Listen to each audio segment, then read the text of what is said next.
एक औरत ताबूत कफन वाले बॉक्स में लेटी हुई थी। 1000 साल बीत गए लेकिन वो आज तक जिंदा नहीं हुई थी। ये देखकर गु शाओ नाम की लड़की को लगा कि उसके शरीर के अंदर मुचेनझू नाम का एक मोती है। उसने बिना सोचे समझे उस औरत के मुंह से वो मोती निकाल लिया। तीनों को लगा जैसे उन्होंने कोई बड़ी चीज हासिल कर ली हो, लेकिन तभी वो लाश आंखों के सामने ही सड़ने लगी। पलक झपकते ही उसका पूरा शरीर झोंबी की तरह बदल गया। गु शाओ को तुरंत समझ आ गया कि मामला गड़बड़ है। वो चिल्लाई, ये तो डिंग शीडैन है, और फटाफट वो मोती फिर से लाश के मुंह में डाल दी। तभी वो औरत फिर से पहले जैसी शांत दिखने लगी। लेकिन तभी अचानक कब्र के अंदर का एक मैकेनिज्म एक्टिवेट हो गया। एक जहरीला तीर आसमान से बिजली की तरह निकला और लाओ यांग रेन की तरफ उड़ गया। अच्छी बात ये रही कि गु शाओ ने झट से उसे धक्का देकर बचा लिया। अभी सबने राहत की सांस ही ली थी कि कब्र का पत्थर वाला दरवाजा तेजी से नीचे गिरने लगा। गु शाओ ने जोर लगाकर ताबूत का ढक्कन लात मारकर दरवाजे के बीच में अटका दिया और एक लड़के और लड़की को लेकर किसी तरह बाहर निकल आई। असल में ये तीनों बान शान नाम की एक पुरानी खानदान के आखिरी वारिस थे। गु शाओ इस खानदान की लीडर थी। वो न सिर्फ जबरदस्त लड़ाई और बंदूक चलाने में माहिर थी, बल्कि हर तरह के संगीत की आवाजें मुंह से निकालने में भी एक्सपर्ट थी। उसका छोटा भाई लाओ यांग रेन तीरंदाजी में उस्ताद था। एक तीर से 3 चिड़िया मार देता था। उनकी छोटी बहन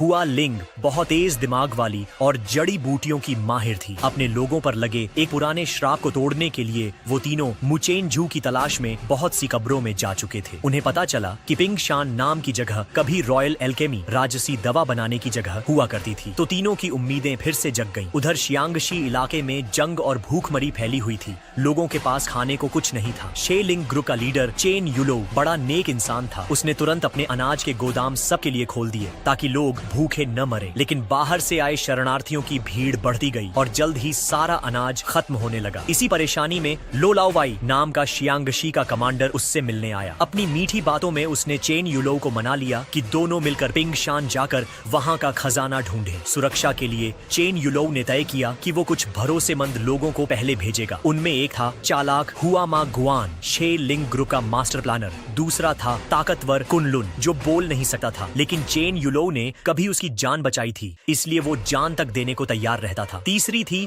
रेड गर्ल, मून गेट की सबसे ताकतवर योद्धा जो एक प्राचीन युद्ध कला की एक्सपर्ट थी। एक रात जब सब आराम कर रहे थे, लो लाओवाई ने रेड गर्ल से बदतमीजी करने की कोशिश की। वो गुस्से में उठी और सीधा एक फ्लाइंग नाइफ फेंक मारा जो ठीक उस जगह जा लगा जहां लो लाओवाई बैठा था। अगले दिन सबने कपड़े बदले, कोई व्यापारी बन गया, कोई सामान बेचने वाला, और वो सब पहाड़ों के अंदर के मियाओ विलेज में घुस गए। वहाँ पैसे की कोई कीमत नहीं थी क्योंकि वहाँ सबसे कीमती चीज नमक सॉल्ट थी। लोग पैसे से नहीं बल्कि जंगल की चीजों के बदले सौदे करते थे। वहाँ चेन युलो को एक लड़का मिला जो चीनी ऑफिशियल लैंग्वेज बोल सकता था। वो लड़का टिए डैन कहलाता था और उसे इलाके की हर गली पगडंडी का पता था। चेन युलो ने उसे एक टोकरी नमक देकर गाइड बनने को कहा। टिए डैन बोला, जब मैं छोटा था और रोता था, मेरी माँ कहती थी अगर फिर रोया तो शेर राजा तुझे पकड़कर पिंगशान ले जाएगा और तू कभी वापस नहीं आएगा। शेर राजा टिए डैन के साथ सबने पहाड़ पार किए। आखिरकार वो लोग ओल्ड बियर रिज के बाद एक खतरनाक चट्टान तक पहुंचे। वहाँ से नीचे झांकने पर उन्होंने देखा पिंगशान के ऊपर का धुआं रंग बिरंगा था। चेन युलो बोला, इसे कहते हैं बाओ ची यानी खजाने की हवा। गु शाओ बोली, या फिर ये यो ची भी हो सकती है यानी राक्षसी धुआं। किसी ने कहा, सुना है वो शेर राजा यहीं दबा हुआ है। इतना कहते ही अचानक आसमान में बिजली चमकने लगी। तेज तूफान आने वाला था। चेन युलो ने टिए डैन से पूछा, भाई यहाँ आसपास कहीं रुकने की जगह है? लड़का बोला, एक पुराना सराय है लेकिन वहाँ जाना ठीक नहीं, वो तो मरने वालों की जगह है और सुना है वहाँ एक इंसान खोर बंदर रहता है। लेकिन लो लाओवाई की टीम के लोग तो कब्रें खोदने के आदी थे।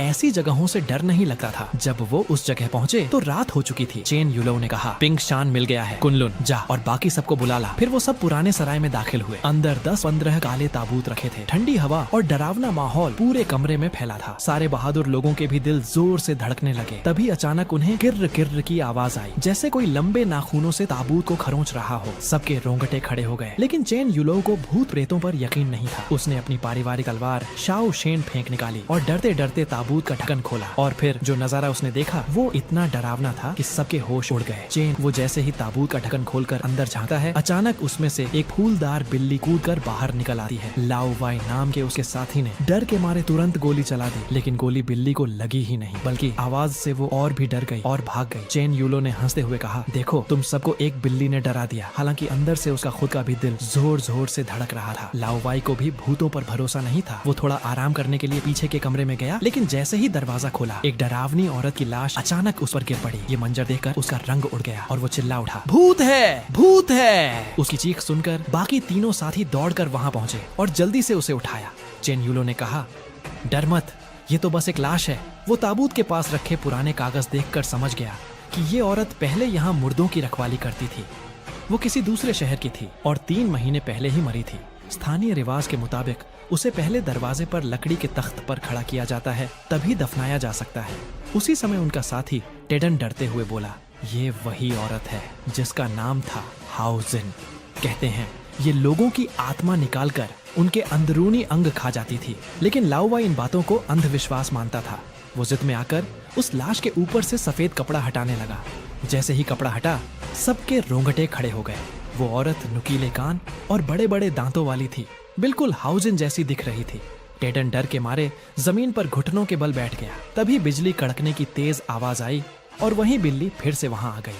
वो बिल्ली अचानक उस लाश के कान पर झपटी और उसका आधा कान चबा गई, फिर दरवाजे की तरफ भाग गई। चेन यूलो ने बंदूक उठाई और कहा, रुको, आज नहीं छोड़ूंगा।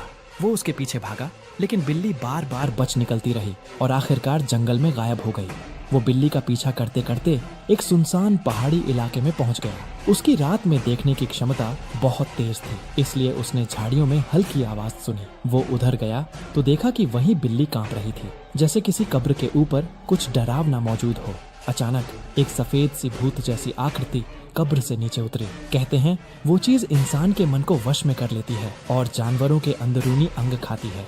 उसने पंजा बढ़ाया और पल भर में बिल्ली को फाड़कर उसका पेट चीर दिया। चेन यूलो ये सब देखकर अंदर तक कांप गया।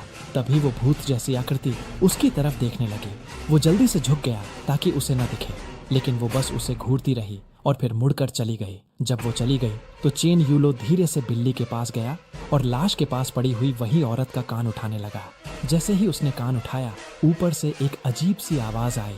वो ऊपर देखने के लिए सिर उठाता है और अचानक उसका दिमाग घूमने लगता है। उसका शरीर जकड़ जाता है और वो जमीन पर गिर पड़ता है। उसे लगा जैसे वही औरत वापस जीवित हो गई है, लेकिन असल में वो वही भूत था जिसने औरत का रूप धारण किया था। वो हिलना चाहता था पर केवल आंखें ही हिला पा रहा था। तभी आसमान से जंगचिगिर नाम का एक धार्मिक मंत्र उल्टी धुन में गूंजा। वो भूत डर के मारे पीछे हट गया। फिर एक नकाबपोश शख्स आसमान से कूदकर नीचे उतरा और अपने जादुई हथियार से उस भूत पर हमला किया। साथ ही 2 और लोग, एक लड़की और एक लड़का, झाड़ियों से निकल आए। तीनों एक ही दल के थे जिन्हें बानशान कहा जाता था। उनकी मुखिया थी गुशाओ। उसने तेजी से छलांग लगाई और अपने किक से उस भूत को असली रूप में ला दिया। वो बोली, तुम पर उस राक्षस का झड़ चढ़ गया है।